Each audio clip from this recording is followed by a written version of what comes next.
जनसुरक्षा विधेयक अधिनियम 2024 हा नुकतंच आपल्या महाराष्ट्राच्या विधिमंडळामध्ये सादर करण्यात आलं आणि आपण ज्यांना निवडून दिलंय असे आपले लोकप्रतिनिधी यांनी त्या विधेयकाला मूकसंमती दिलेली आहे। जनसुरक्षा विधेयक हे जे नाव जरी जनसुरक्षा विधेयक असलं तरी या विधेयकातील संपूर्ण तरतुदी जर आपण पाहिल्या तर भारतीय राज्यघटनेनं जे अभिव्यक्ती स्वातंत्र्य दिलेलं आहे, व्यक्ती स्वातंत्र्य दिलेलं आहे आणि भारतीय राज्यघटनेमध्ये जे आपल्याला मूलभूत अधिकार दिलेले आहेत, घटनेनं दिलेले जे काही अधिकार आहेत त्या सर्व अधिकारांचं उल्लंघन या कायद्यामुळे होत आहे। कारण भारतीय राज्यघटनेनं आम्हाला लोकशाही मार्गाने आंदोलन करण्याचा अधिकार दिलेला आहे। आपल्यावर होणाऱ्या अन्याय अत्याचाराच्या विरुद्ध आंदोलन करण्याचा अधिकार भारतीय राज्यघटनेनं दिलेला आहे, परंतु या कायद्यामध्ये हे आंदोलन करण्याचा अधिकारच हिरावून घेतला जात आहे आणि रस्ता रोको असेल, निदर्शनं असतील किंवा रेल्वे रोको असेल किंवा जलसमाधी असेल, अशा प्रकारचे कायदेशीर सनदशीर मार्गाने जे काही आंदोलन आजपर्यंत चालत होते हे आंदोलन करण्याचे नाहीत आणि हे आंदोलन केले तर ह्या कायद्यातील तरतुदीनुसार 3 वर्षापासून 7 वर्षापर्यंतची शिक्षा आणि 2 लाखापासून 3 लाखापर्यंत दंडाची शिक्षा या कायद्यामध्ये तरतूद केलेली आहे। म्हणजे या पुढच्या काळामध्ये सरकारनं कुठलाही निर्णय घेतला तरी त्या निर्णयाविरुद्ध आपल्या कोणालाही सामान्य माणसाला आवाज उठवता येणार नाही, अशा प्रकारची या कायद्यामध्ये तरतूद आहे।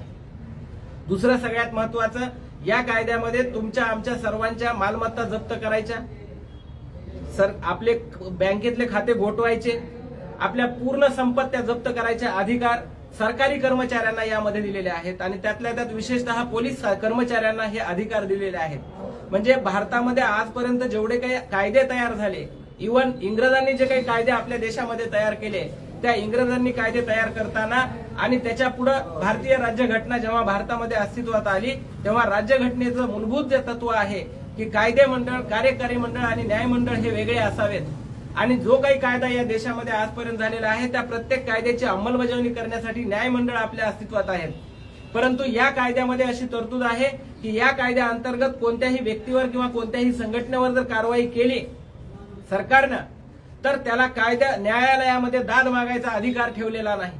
दिवाणी न्यायालय किंवा फौजदारी न्यायालयामध्ये जायचा अधिकार याच्यामध्ये ठेवलेला नाही आणि त्यामुळं एक प्रकारे न्याय व्यवस्थेला सुद्धा एक प्रकारे आव्हान या कायद्यानं या ठिकाणी देण्यात आलेलं आहे आणि न्याय व्यवस्थेचे एक आम्ही जे स्तंभ म्हणून या ठिकाणी एक महत्वाची भूमिका म्हणून वकील बांधव जे काम करत आहेत, या वकील बांधवांच्या अधिकारावर सुद्धा या कायद्यानं गदा आलेला आहे आणि त्यामुळे आम्ही वकील बांधवांनी या कायद्याच्या विरोधात या ठिकाणी आज आम्ही निदर्शने करून या ठिकाणी निवेदन देत आहोत। माझं या तुमच्या माध्यमातून माझं सर्व जनतेला आणि या महाराष्ट्रातल्या लोकप्रतिनिधीला माझी नम्र विनंती आहे की आपण या कायद्याचा अभ्यास करावा आणि या कायद्यात जामीनची तरतूद आहे का हे आम्हाला दाखवून द्यावं। का नाही या कायद्यामध्ये जामीनची तरतूद?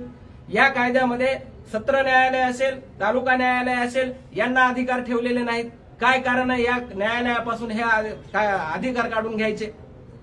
असे जर अधिकार काढत गेले तर सर्वसामान्य माणूस सरकारकडे म्हणजे मंत्रालयात आणि त्याच्यानंतर उच्च न्यायालयामध्ये जायचं म्हणलं तर त्याला हजारो रुपये, लाखो रुपये खर्च करावे लागतील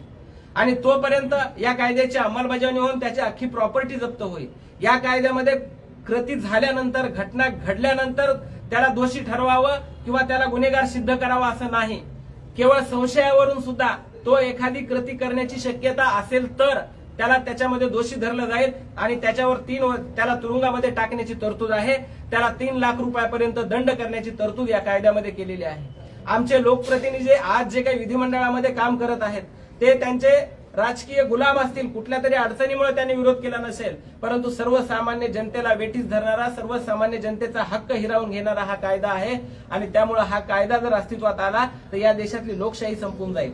या देशातली राज्यघटना संपून जाईल आणि या देशामध्ये हुकुमशाही येईल आणि या ठिकाणी या देशात, या महाराष्ट्रामध्ये हुकुमशाही आणण्यासाठीच अशा प्रकारचा हा कायदा आणलेला आहे असं माझं या ठिकाणी आमचं मत आहे आणि म्हणून या कायद्याला आम्ही जाहीरपणे या ठिकाणी विरोध करत आहोत। जोपर्यंत कायदा हा रद्द होणार नाही तोपर्यंत आम्ही हे आंदोलन चालूच ठेवणार आहोत एवढं या निमित्तानं सांगतो आणि महाराष्ट्राच्या सन्माननीय राज्यपाल महोदयांना आमची नम्र विनंती आहे की आपण कृपया या कायद्यावर आपण स्वाक्षरी करू नये आणि जनतेचे हित आपण लक्षात घ्यावे एवढीच विनंती करतो। थांबतो। जय हिंद, जय महाराष्ट्र, जय भारतीय राज्यघटना, जय संविधान।